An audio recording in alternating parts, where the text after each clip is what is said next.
Bienvenue dans le podcast de Steve Haldeman, la littérature au 7e ciel.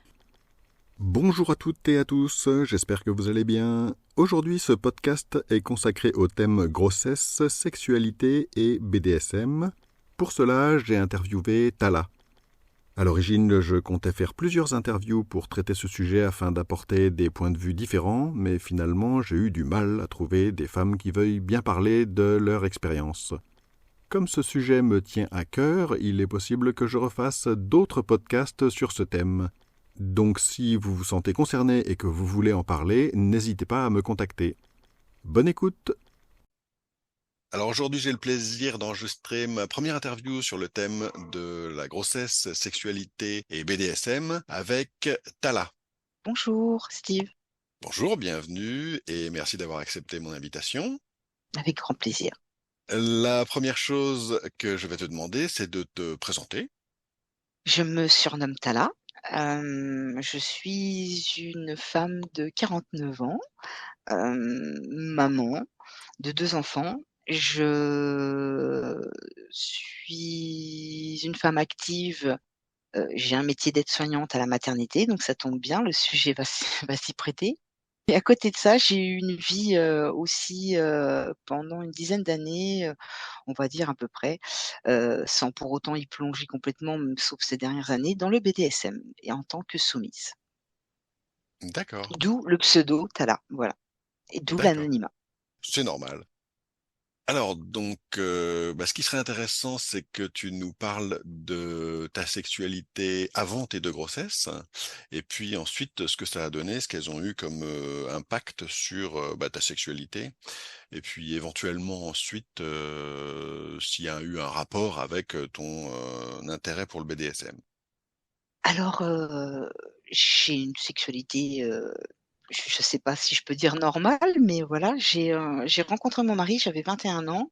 Et comme toute jeune femme, j'avais envie de lui. Heu, Nos rapports sexuels étaient réguliers, mais j'étais plus une femme, clitoridienne. Il y avait l'excitation, l'envie, mais quand venait la pénétration, je n'étais pas dans le fait de le repousser.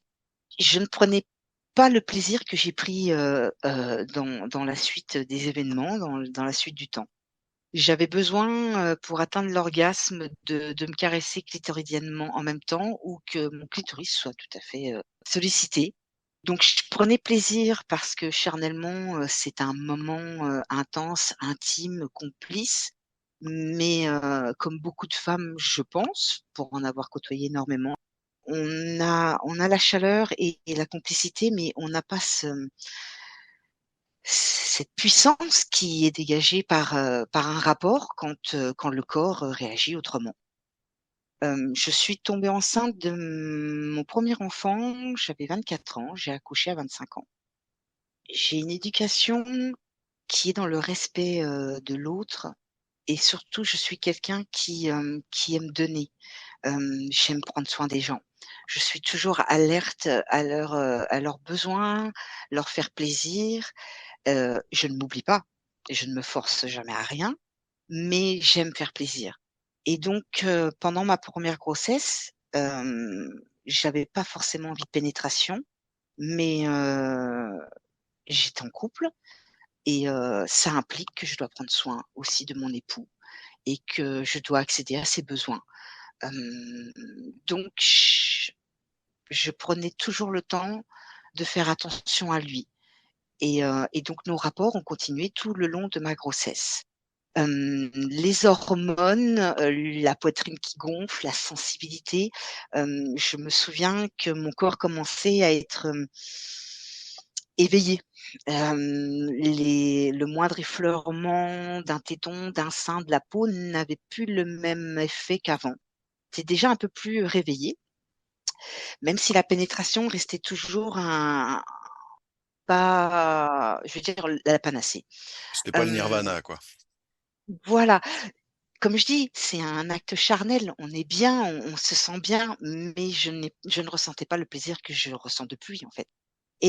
Mais déjà ma peau prenait un autre sens. Je sais que par exemple, ma poitrine, c'est un endroit érogène incroyable et je prenais beaucoup de plaisir à ce qu'il la caresse, à ce qu'il me touche et Pendant les et ça grossesses, enfin pendant la première grossesse en tout cas. la première grossesse, voilà.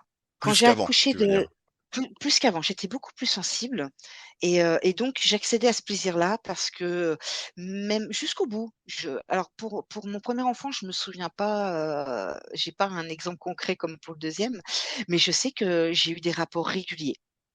Pour faire court, j'ai 49 ans, je l'ai déjà dit, j'ai été opérée plusieurs fois de plusieurs choses. Je crois que j'ai eu, 5 ou 6 anesthésies générales pour diverses raisons. Hem, je n'ai jamais passé plus de 15 jours sans faire l'amour avec mon mari depuis 30 ans. Donc bon, ça voulait déjà dire qu'à l'époque, pendant les grossesses, au moins toutes les semaines ou au moins tous les 3 jours, on avait des rapports.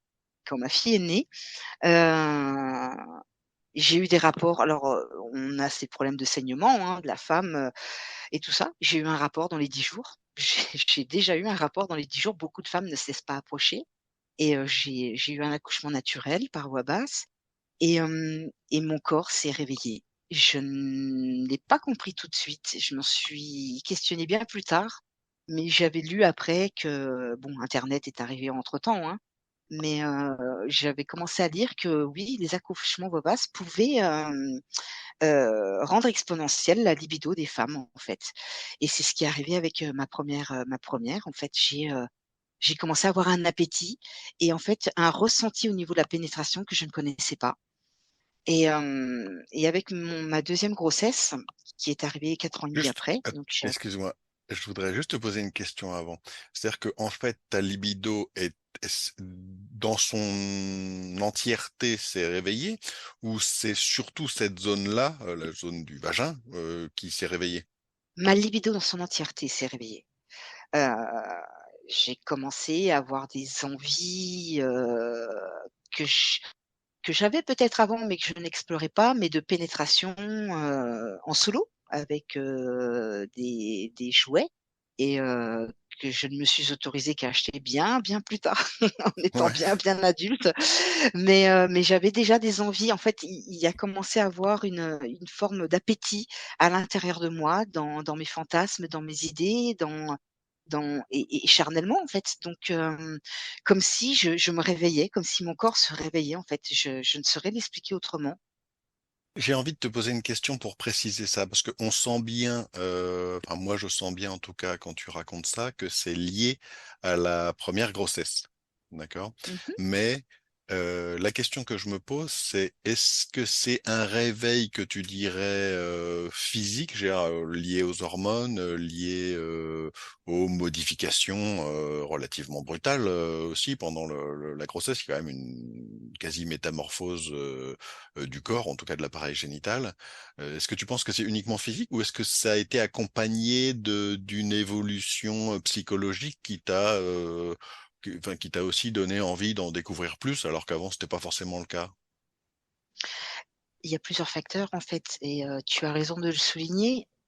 Mmh, la grossesse change le corps, en tout cas a changé le mien, a changé mon appétit. Une forme de maturité, de devenir maman, la responsabilité, on se sent déjà plus adulte et on a peut-être, un autre rapport à soi-même, en se disant: «Bah, j'ai le droit maintenant, je suis grande, je sais pas, je le vois comme ça maintenant que tu me poses la question» et puis, bah, il faut une chose indéniable que les jeunes de maintenant ne se posent pas, mais nous on avait, les prémices d'internet, les prémices, de réponse à tout, d'ouvrir un ordinateur et de même si ça ramait beaucoup, d'ouvrir un ordinateur et de se renseigner, de pouvoir fantasmer, de pouvoir aller lire, de pouvoir aller découvrir. Nous, on a grandi avec la génération des atlas où il y avait pas d'image, de nudité, où il y avait pas de notion de sexualité, où, si à la maison il y avait pas de livre sur la sexualité et si dans la famille on ne parlait pas sexualité, ce qui était le cas chez moi, heu, bah, on n'avait accès à rien donc les fantasmes étaient, on peut fantasmer de choses qu'on voit, de cho les choses inconnues. Comment on peut rêver de quelque chose d'inconnu? C'est un petit peu difficile. Donc je pense que c'est tout ça, parce que je me souviens que mon premier téléphone portable, je l'ai eu, quand j'étais enceinte de ma fille, donc il y a 25 ans Et donc, c'était aussi des prémices d'internet. Donc en fait, c'est un tout. C'est, je pense que c'est un tout. Ouais. Voilà. Il y a quand on a accès à, quand on a des envies et des rêves et qu'on peut cliquer sur un lien maintenant pour aller avoir la réponse à ce qu'on a, c'est facile, mais avant on l'avait pas. Donc voilà, donc je pense qu'il y a un tout. Mais tu, Mais tu fait me- est dit que je m'autorisais, je pense qu'en tant que maman et en tant, mais après ça c'est un parcours de vie, je vais pas raconter ma vie, mais je me suis autorisée à prendre des décisions et à me libérer en fait d'un joug peut-être que j'avais. Donc ouais, voilà, donc c'est un tout. Pour moi, en tout cas personnellement pour moi, c'est un tout. d'accord. Et donc, entre tes deux grossesses, hein, la conception de tes deux enfants, donc bah ta sexualité s'épanouit, j'ai envie de dire. Je pense qu'on peut dire ça comme Oui, ça. Enfin, c'est le bon tout à terme. fait. Et arrive la deuxième grossesse. Tu l'as combien de temps après? Ils ont combien d'années d'écart, tes deux enfants? Mes 2 enfants ont 4 ans et demi d'écart. D'accord. Et donc mon fils, parce que le deuxième est un garçon, est arrivé à j'ai accouché à mes 30 ans. Alors la petite anecdote que je t'avais racontée et que je me souviens très, très bien, c'est que bon, j'avais un appétit déjà sexuel, pendant toute ma grossesse. J'avais faim de mon mari. J'étais, voilà. Et j'avais envie de pénétration. C'était quelque chose d'assez étonnant. Et j'ai eu un rapport en cuillère parce que, ben, mon fils, c'est un garçon, on le porte différemment qu'une fille. Donc en avant, j'avais un énorme bidou et donc on a eu un rapport sexuel, enfin, on a fait l'amour, heu, en cuillère. Donc je lui tournais le dos et allongé et 4 heures après ou 3 heures après, je partais à la clinique. Donc bon, voilà, j'avais pas de Donc, scrupule à libido avoir, bien active tout le oui, long de la oui, grossesse.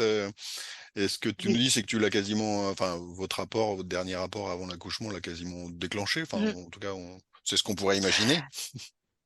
Alors c'est différent parce qu'en fait, après ce rapport, je ne le sentais plus bouger et j'ai paniqué et donc je suis partie en courant à la clinique. C'est un autre aparté et en fait, Ah il est ouais, arrivé quelques heures après. Naturellement d'accord. aussi, par voie basse. C'était un plus gros bébé, il m'a un petit peu déchirée.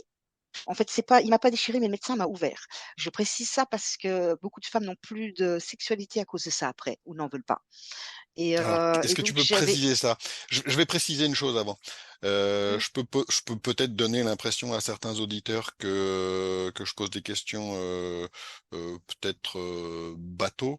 Donc, je vais préciser quand même mon expérience. Moi, j'ai pas eu la possibilité d'avoir d'enfant naturel. Donc, tout ce que tu racontes là, moi, c'est pas que je découvre, parce que je sais de façon théorique, mais je l'ai pas vécu, quoi. Voilà. C'est juste mmh. pour préciser. Donc, qu'est-ce que tu appelles il t'a ouvert, enfin, en pratique? En fait, quand les bébés sont trop gros, les gynécologues et obstétriciens pratiquent une épisiotomie. Donc, en fait, ils ouvrent un petit peu plus la partie, enfin, le vagin, les vulves Ouais. vers l'anus pour écarter.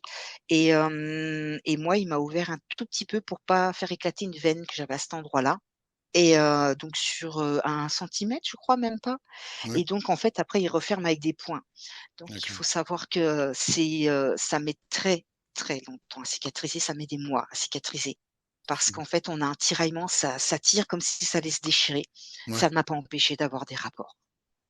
Cette douleur. Bon, alors, est-ce que c'est les prémices du futur après, de ce futur BDSM où j'avais déjà une forme de masochisme? Je n'en sais rien. Mais Ouais, cette douleur-là, je l'occultais pendant le rapport, en fait, d'accord. parce que, Il n'empêche co qu'elle accompagnait tes rapports et effectivement, peut-être que ça. Alors je dis bien peut-être, je n'en sais rien, il n'y a que toi qui peux le savoir. mmh. Mais peut-être qu'effectivement, ça ouvre la voie vers une forme de masochisme festif, entre guillemets, enfin jouissif. Alors je ne le savais Euh, pas à l'époque. ouais, d'accord. Je ne C'est-à-dire le que savais pas du tout à l'époque. ça te disait rien, quoi, d'accord. Non, ça me disait rien du tout. Ok. J'étais une ingénue, je ne connaissais rien au BDSM, je ne savais même pas que le mot BDSM existait, en fait. Je vivais sur une autre planète. Je vivais sur une planète, comme diraient les gens du BDSM, très vanille, de gens, courants qui ne s'intéressent, qu'à leur vie, à leur quotidien qui est déjà très prenant avec 2 enfants, un boulot, une vie active, voilà. Et heu et donc oui, non, non, je ne savais pas. mais D'accord. ça ne m'a pas empêché d'avoir des rapports. D'accord. J'ai envie de te poser une question par rapport à l'épisiotomie, qui est une chose qui, en théorie, que je connaissais bien, mais qui a souvent été décriée, c'est-à-dire l'opération qui suit. On parle souvent du point du mari. Est-ce que c'est quelque chose auquel tu as eu affaire et qui pourrait expliquer ensuite que derrière, ça a été, enfin, c'était douloureux, les pénétrations? Je sais pas si ça te parle, Je ça. Non, ça me parle pas. Je Bah, vois le pas de fait quoi que tu parles. certains médecins, enfin, ça, on en parlait beaucoup, c'était décrié, certains médecins ensuite recousaient plus serré Oui. pour que le mari Ah! ait plus de sensations, grosso modo. Donc c'est la question que je me posais quand tu me parles d'épisiotomie. Je ne sais pas si alors moi, c'est pas vraiment une épisiotomie parce que normalement, c'est beaucoup plus gros comme ouverture. D'accord. Non, moi, je pense pas qu'il ait resserré, plus que ça, en fait, heu, j'ai encore le souvenir de la douleur que ça faisait. C'est une douleur qu'on n'oublie pas. Quand, tu veux dire la douleur quand il coupe ou après? Alors quand il coupe, on sent rien, D'accord. parce que, c'est au moment de l'extraction, enfin de voilà, de donc je moi la péridurale n'a pas marché pour le deuxième donc elle était en place mais elle n'a pas marché donc je me souviens pas qu'il ait coupé, j'ai rien senti. C'est, quand il recoud, on sent, parce que moi j'étais pas vraiment endormie, mais c'est après en fait, c'est la cicatrisation. Ça tire, ça fait mal, mais j'avais tellement envie, bah, de faire l'amour, j'avais envie d'être pénétrée, j'avais envie de jouir parce que je découvrais la jouissance, vaginale de plus en plus, poussée au fur et à mesure que je ne voulais même pas m'interdire ça pour une petite douleur qui s'occulte pendant l'acte en fait, parce qu'on est c'est on oublie tout. Quand j'ai mal à la tête, si je fais l'amour avec mon mari, j'oublie mon mal de tête et en fait, quand j'ai fini l'acte, j'oublie même que j'avais mal à la tête et j'ai plus mal à la tête, en fait. Je sais pas si c'est l'afflux sanguin, c'est pour ça que je n'ai jamais trouvé l'excuse d'avoir mal au ventre ou d'avoir mal à la tête pour ne pas avoir un rapport. Parce qu'en tant que femme, on a toujours mal quelque part, en fait, en fin de compte. Non, mais c'est vrai, depuis qu'on a 13 ans, on a tout le temps quelque chose qui va pas, on a toujours, une douleur au ventre, ça nous accompagne toute notre vie et moi, je vais vers autre chose maintenant, je vais vers la ménopause qui est quelque chose d'inconnu pour moi aussi et qui, ne me fait pas peur, mais j'espère qu'il ne va pas perturber ma libido parce que ça, c'est un autre sujet, mais que je pourrais en parler dans quelques années, mais pas pour l'instant. Mais voilà, mais si on s'arrête sur, enfin moi je marche comme ça, si je m'arrête sur le fait que j'ai mal à un endroit et du coup je ne veux pas qu'il me touche, bah, je vois pas pourquoi je reste en couple, en fait. Un couple, c'est une harmonie, on avance ensemble, on prend soin l'un de l'autre, même s'il y a des couacs, même si, voilà, je veux dire tout n'est pas rose, hein, c'est comme dans tous les couples, hein. Mais le but est quand même de faire attention à l'autre. Et d'accéder à ses plaisirs. On est ensemble pour ça, pour s'harmoniser et puis pour accéder aux plaisirs de l'un de l'autre. Alors je dis pas que j'ai accédé à tous ces plaisirs parce que moi-même je me suis tournée vers le BDSM, ensuite, sans lui, D'accord. mais voilà, il faut passer au-delà de tout ça, au-delà des douleurs. Ça m'a fait sourire parce qu'en fait, quand tu dis que quelque part la douleur est un peu masqué par les rapports, on imagine bien que c'est bah, parce que quelque part les émotions, les sensations sont là et qu'elles viennent submerger quelque part une douleur qui doit pas être si forte, en tout cas par rapport à ce que tu ressens. C'est ce que j'imagine physiquement. Et puis en plus, après, il y a la connexion émotionnelle qui fait que bah on pense à autre chose. Et après, en rigolant, je m'étais dit, tiens, il a peut-être une production naturelle de paracétamol, ton mari. C'est une anecdote qu'on a souvent parce que quand je lui dis: «J'ai mal à la tête», il me dit: «Allez viens, on va faire l'amour» et je rigole parce que je sais que c'est vrai, ça passe et il y a une fois, c'est pas passé, je lui dis: «Non mais là, tu as exagéré, hein, tu as fait quoi? Tu as fait n'importe quoi». Voilà, mais on en rigole beaucoup et après c'est une vérité pour moi. C'est voilà, c'est une vérité pour moi et c'est ce que j'ai essayé, tout au long de ma carrière professionnelle, enfin de ma dernière carrière professionnelle parce que j'ai un parcours comme beaucoup de gens atypiques. J'ai fait plein de métiers, j'ai eu plein de hobbies, plein de passions, et mon dernier métier, je suis retournée à l'école, tardivement, et j'ai fait, l'école d'aide-soignante parce que je voulais prendre soin des autres comme toujours et j'ai toujours été dans le service, quel que soit mon métier de toute façon. Mais là, je voulais être au service, vraiment au cœur du service. J'ai bourlingué, pendant pas mal d'années, dans pas mal de services. J'ai rencontré beaucoup de filles. À l'époque, je lisais beaucoup de littérature érotique parce que j'officiais, pour un site, bref. Et donc ces jeunes femmes me posaient beaucoup de questions et moi j'étais choquée, parfois interloquée, du fait que je rencontrais des jeunes infirmières souvent, parce que c'était mon binôme, hem, qui, hem, qui venaient d'accoucher à 6 mois, 7 mois, 8 mois et qui, bah, bon, à l'hôpital, on parle beaucoup de sexe, c'est la vérité. Même si on n'a pas des blouses qui s'ouvrent, maintenant on est en tenue pantalon, on parle beaucoup de sexe, c'est vrai. Et les filles, autant que les garçons. Et du coup, ces jeunes femmes me bouleversaient parce qu'elles n'avaient plus de rapport. Elles n'avaient pas de rapport pendant la grossesse, parce que la moindre petite chose faisait qu'elles n'avaient pas envie. Puis parce qu'elles avaient peur de perturber le bébé ou le chéri des fois, hein, parce que c'est aussi le chéri qui était perturbé par cet enfant naissant et ne voulait pas blesser le bébé, la maman et quand elles accouchaient, quelle que soit la méthode d'accouchement, heu, j'étais ahurie devant le fait qu'on puisse pas avoir de rapport pendant 5, 6, 7, 8, 9 mois, 1 an et que le couple devienne branlant, que le cœur de leur vie soit juste l'enfant et qu'ils s'oublient. Et on parlait beaucoup de ça parce que je parlais beaucoup de la femme Fontaine à l'époque et je leur disais: «Mais on l'est toutes, c'est juste un blocage» et c'est là qu'elles avouaient qu'elles n'avaient plus de rapport et j'ai rencontré de nombreuses femmes comme ça qui, je pense que les hommes ces hommes-là et ces femmes-là se trouvaient des excuses pour pas avoir, peut-être parce qu'ils n'en avaient plus envie, peut-être que leur libido était éteinte, peut-être que les hormones leur donnaient pas envie ou peut-être parce que c'est des gens comme beaucoup qui, ont des rapports, parce que faut avoir des rapports, mais ils prennent pas de plaisir. Je Mmh. sais pas, j'ai toujours Mais été, peut-être aussi que tu as eu du bol d'avoir des grossesses qui se sont bien passées, des grossesses qui se passent mal, qui sont compliquées, et effectivement avec un stress qui peut aller de pair, ça peut arriver aussi, non? Enfin, je sais pas. ah bah oui, parce que, bah, moi je travaille donc à la maternité et je ne connaissais pas les pathologies des femmes enceintes, mais oui, oui, oui, Ouais. il y a beaucoup de pathologies qui rentrent en compte pendant la grossesse, qui peuvent rentrer en compte et qui peuvent perturber toute une grossesse, qui peuvent perturber, les couples, qui peuvent perturber la libido Mmh. et ces parcours-là, je pense que c'est difficile de remettre pied dans une sexualité, heu après, quand le couple tient le coup, c'est une sacrée force quand même aussi. Oui, Donc, oui, oui, quelque clairement. part, voilà, c'est une sacrée force aussi, hein.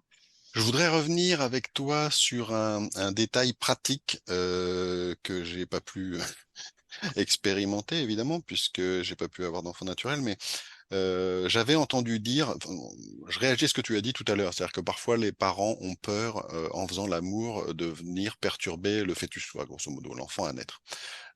J'avais entendu dire, je l'avais lu, je ne sais plus, il y a des années, que, la pénétration vaginale ne posait pas de problème. Ah évidemment, sous réserve d'être relativement doux, hein, mais que c'est la sodomie qui pouvait venir taper sur l'utérus, quoi, enfin qui pouvait venir perturber, je sais pas si tu peux confirmer ou pas, ça? Alors, personnellement, je n'avais pas de rapport, au niveau anal avec mon mari, c'était assez rare. C'est pas quelque chose qu'on pratiquait. Alors, c'est pas quelque chose que je me suis refusé. On va dire que je sais pas comment expliquer ça. Je vais peut-être perturber beaucoup de personnes ou en tout cas beaucoup de femmes. Je me suis jamais posé la question. Mon premier rapport anal, quand on m'a dit: «Je peux passer par là», bah, pourquoi pas, c'est un trou. Je me suis jamais posé la question, en fait. Je suis désolée, je me suis jamais posé la question. La question de J'y prends quoi? de dire: «Ah non, non, c'est interdit, c'est sale, pas par là, je vais avoir mal». Ah oui, oui, oui. J'y ai toujours pris énormément de plaisir, c'est un truc de fou, donc je sais pas. D'accord. Je Mais sais en fait, pas. je posais Alors plus par la contre, question. ouais, mais je ne sais pas du tout. D'accord, tu Je sais sais pas? pas du Ouais, tout. d'accord, OK. Moi, Non. je me posais juste la question parce qu'effectivement, il y a cette Mmh. crainte peut-être chez certains jeunes parents ou parents, en devenir de faire du mal à leur bébé, en fait. Mais il me Oui, semble tout bien à que fait. ça n'a aucun enfin, encore une fois, hein, à condition d'être suffisamment doux, hein, il me semble qu'il y a aucun risque. Non, moi, j'ai même entendu dire et je l'entends encore que c'est même bénéfique parce que enfin, c'est la maman si elle est en harmonie et que tous les hormones, tout se passe bien, qu'elle a un rapport qui est dans l'intimité, qui est dans je veux dire la complicité, dans l'harmonie, bah, ça ne peut être que bénéfique pour l'enfant. C'est un moment de bonheur, l'enfant le ressent le bonheur. Voilà, c'est ce que je me suis toujours posé comme question. Est-ce qu'il ressent quelque part la plénitude, de sa mère? Les enfants ressentent tout, le stress, la plénitude, les enfants ressentent beaucoup de choses, beaucoup, beaucoup de choses. Ce qui est dommage maintenant, c'est qu'on prône je pense alors je dis dommage, c'est qu'on prône vraiment l'enfant au cœur de tout dès sa conception jusqu'à sa naissance. Alors on fait attention à lui, il faut que tout soit dans une harmonie, mais ça va trop, trop loin. Moi j'ai des mamans qui arrivent avec des projets de naissance, et généralement toutes celles qui ont le plus beau projet de naissance en se disant: «Moi je veux qu'il y ait rien, pas de lumière forte, pas de gens qui parlent, une musique douce, je veux accoucher dans l'eau, je veux ci». Il leur arrive tout l'inverse. Elles ont une césarienne en urgence, bim bam boum, elles ont rien compris et ces personnes-là, enfin, pour moi en tout cas qui suis dans ce métier-là, je trouve que mettre l'enfant au cœur, c'est bien, mais il faut pas que les parents s'oublient. Voilà, je pense vraiment que les parents ne doivent pas s'oublier. L'harmonie des parents, leur couple, leur libido, leur bien-être à eux ne doivent pas être oubliés. J'ai lu il y a quelques semaines, le nouveau livret de santé des enfants. Je ne l'avais pas lu depuis des années.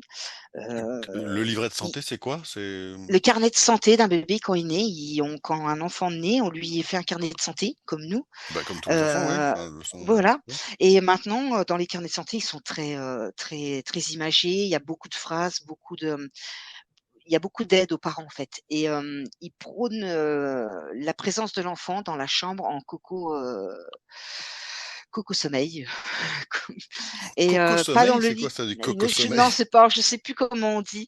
Il y a un mot, ça s'appelle le coco, c'est pas le coco sleeping, mais voilà, qui dorment ensemble. Il faut que l'enfant dorme dans la chambre des parents pendant les 6 premiers mois pour éviter la mort, du nourrisson, la mort Ah, subite du pour pouvoir nourrisson. réagir plus vite si par hasard on sent qu'il y a quelque Oui. chose qui va pas. D'accord, OK. Et parce qu'en fait, ils se sont aperçus que l'enfant se cale sur la respiration des parents et que du coup, il y a beaucoup moins de mort subite du nourrisson d'un enfant qui dort dans la même chambre. Alors je dis pas dans le même lit, hein, je dis dans la même chambre. L'enfant se cale sur la respiration des parents et il y a beaucoup moins de décès, subits dans l'enfant. Et alors oui, c'est bien pour le nourrisson, c'est bien pour la vie, mais beaucoup de parents n'osent pas avoir des rapports, du coup devant l'enfant et beaucoup de parents n'ont pas de rapport en dehors du lit conjugal. La fantaisie de faire ça dans la cuisine, dans la salle de bain, dans le salon, heu, c'est génial, ça change. Ça change, c'est drôle, ça apporte du peps des fois, il y a des situations un petit peu drôles, mais est-ce que tout le monde le fait? Je ne pense pas pour en avoir justement discuté avec beaucoup de femmes. Donc voilà, donc je sais pas, on vit une époque extraordinaire où oui, il faut pas que l'enfant, décède, mais il faut que les parents ne s'oublient pas, quoi. En Ouais, tout cas, moi, j'aurais pas pu m'oublier, c'est pas possible. il faut pas que les enfants décèdent, mais il faut que les parents vivent quand même, quoi. Voilà, bah, très belle phrase, oui, tout à fait. Oh merci, merci. Donc on approche, bah, de la fin de cette interview. J'aurais voulu te demander si tu veux ajouter autre chose dont on n'aurait pas déjà parlé? Heu, alors évidemment, comme on a précisé enfin, quand on a préparé l'interview, j'ai une petite idée de ce dont tu pourrais vouloir parler, mais je vais te laisser, aborder le sujet toi-même. Bah, pour être rentrée dans le BDSM, il y a quelques années, je suis, tombée au cœur, bah, d'avoir, un maître, donc d'avoir un autre homme dans ma vie et j'ai toujours combattu, cette notion de jalousie qui est en moi et du coup, je me suis toujours intéressée au polyamour et c'est un sujet que j'aimerais bien, que tu traites un jour, par exemple Ah bah, et que j'écouterai avec j'y avais même pas pensé quand tu me l'as dit, mais oui, pourquoi pas, oui. ouais, que c'est, je trouve que c'est, il y a beaucoup de gens qui ont beaucoup à dire et moi, je me pensais exclusive jusqu'à ce que je rencontre, mon dernier maître avec qui je ne suis plus, puisque j'ai fait une croix sur, ma vie de soumise, en tout cas maintenant, mais je suis très épanouie. Pas du BDSM, mais de ma vie de soumise. J'ai fait une croix pour des raisons personnelles. Certaines Mmh. pratiques t'intéressent toujours, mais tu n'es plus dans une relation déesse. Voilà, moi je suis, mon mari, j'ai emmené mon mari dans le BDSM. Je lui, fabrique même, parce que je suis créatrice d'objets SM, d'artefacts, comme diraient certaines personnes, et SM, des fouets, des martinets, des joujoux de torture, en paracorde et en corde et du coup, je les fabrique pour mon mari et j'en vends aussi et du coup, donc mon mari m'accompagne maintenant. Donc il n'est pas mon dominant, je ne suis pas sa soumise. On peut pas avoir ces rôles-là entre nous. On en a déjà parlé, c'est pas possible. Donc on est partenaires de jeu. Donc c'est lui qui manipule, même si, voilà, j'aimerais bien manipuler sur lui. On pourrait dire qu'on serait switch, mais je pense pas qu'il lui ait envie de switcher. Mais on profite, on va à des soirées, on rencontre du monde parce que j'aime beaucoup aller aux soirées, lui aussi. On rencontre beaucoup de monde, on parle, on a plein de points de vue différents, d'expériences différentes devant nous et c'est vraiment, enrichissant et puis moi, je me découvre maso, donc du coup, je développe mon masochisme, pardon, avec mon époux maintenant, voilà. Je me suis rangée. Mais mon ancien maître, avec qui je garde des très bons rapports amicaux, me disait: «Mais tu es déjà polyamoureuse, puisque tu aimes ton mari et tu m'aimes moi». Oui, c'est vrai. Et mon ancien maître, lui, a une épouse et avait 2 soumises, une autre et moi. Et donc il a fallu que j'apprenne à concilier tout ça et c'est un sujet qui me tient à cœur parce que, la femme exclusive qui ne l'est pas en fait, puisque j'aime 2 personnes, la femme jalouse qui combat ses démons, voilà, c'est des sujets qui me plaisent. Ouais, d'accord. La jalousie, c'est un Oui. sujet que j'ai, très superficiellement, abordé, dans l'interview que j'ai fait de Sekhmet et M. On en parle, D'accord.